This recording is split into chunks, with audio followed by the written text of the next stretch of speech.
Grass natin. May grass ba tayo? Wala. Basta doon, kung yun pa ang gusto nyo. So, you have the freedom to do that. So basically, the purpose of furniture photography is, there are four purposes. First is, as I've stated earlier, e-commerce and advertising. The second is interior design portfolio.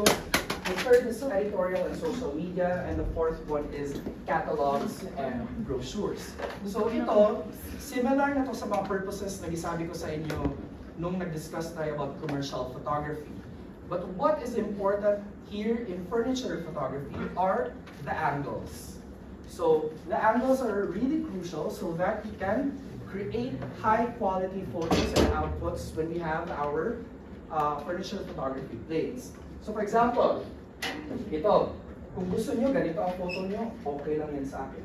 So ang ginawa nito niya is, naka-open lang siya. Kaso! Kaya talaga yan. Magalingan ka lang. Tapos paano yan? May paa ka rin doon. Magalingan ka lang. So I want you guys to create this quality of photos. So there are, ilang mga nilagay ko dito.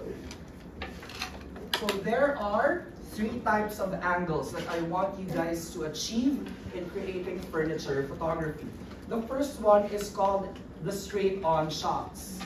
So the straight-on shots are basically, as the name states, this is the furniture. So yeah, for example,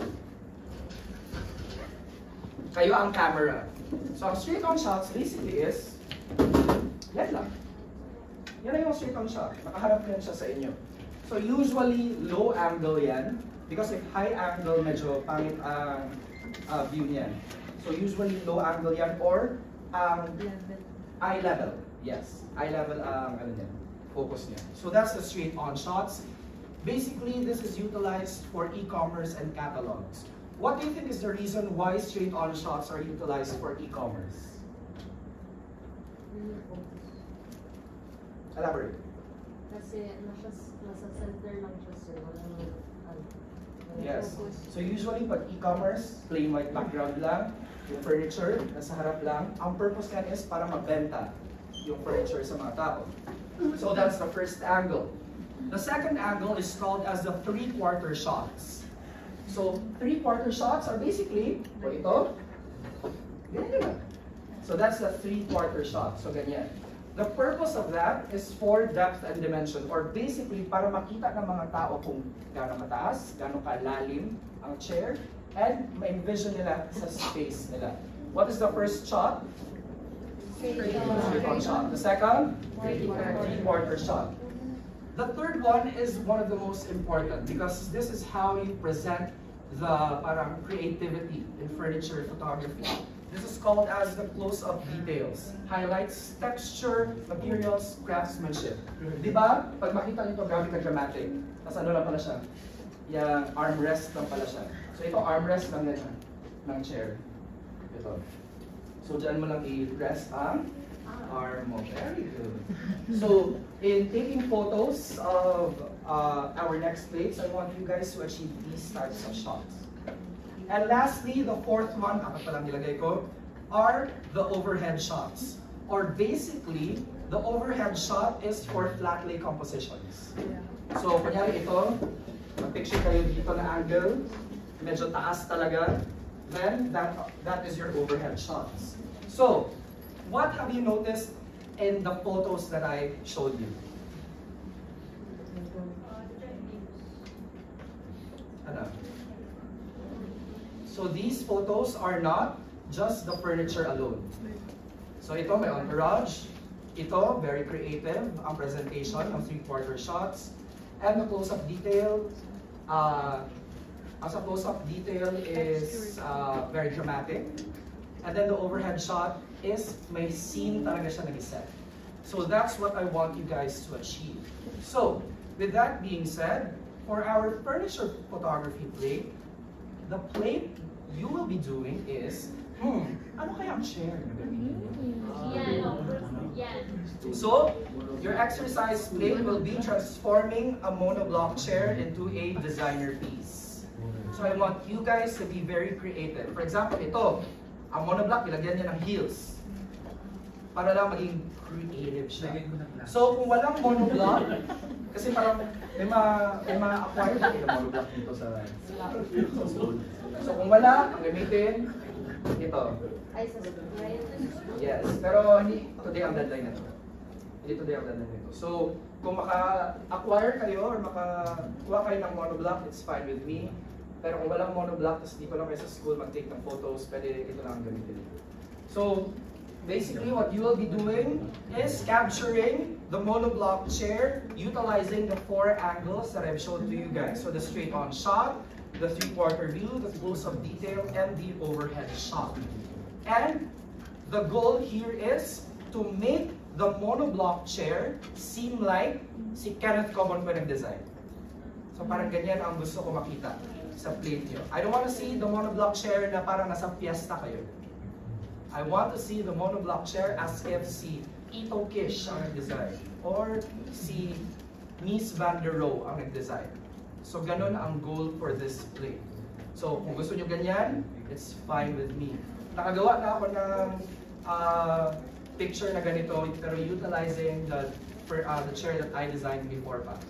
So may ganito, kami nito kahilap. I-achieve.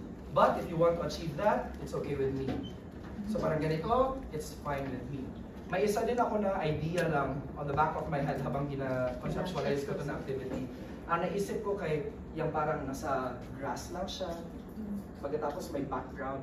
Basta parang may background na white, pagkatapos makita ko rin yung grass. Basta parang dyan. Hindi mag-conceptualize yan. So basically, the goal is for you to achieve photos making the monoblock chair look like it's a designer chair. So this will be by group. The grouping will be by, ano tawag ito? Yung mock firm nyo. But the submission should be individual. But the whole theme of the group should be the same. So for example, group nila Josh. Individually, mag-take sila ng photos. Pero, kunyari, ang theme nila, blue ang background. So, lahat kayo blue ang background. Hindi pwede maiba yung sa iba niyong mga groupings. Or, for example, kanila Anne. Anne Marie. Kanila Tori. So, for example, kanila Tori, ang concept nila is nasa hallway lang. For example lang. So, lahat ng group mo is dapat nasa hallway talaga. Na-gets you guys? But, as a whole, I want you guys to achieve these types of photos. So, hindi na namin sa collage like last time, sir, no? No. Sa first na. Yes. It's up to you. Pero, kung sa school lang kayo mag-photo, tapos hindi kayo makakuha ng monoblock chair, okay lang sa akin. Kung wala talaga kayong means to take photos outside. How will it come from here? Diba like Okay, sige go, lagyan mo ng glitters, pero okay. Lagyan ng glitters. Kainin. Go. Mga 20 pictures. So yes. So 4 kayo na photos. One submission.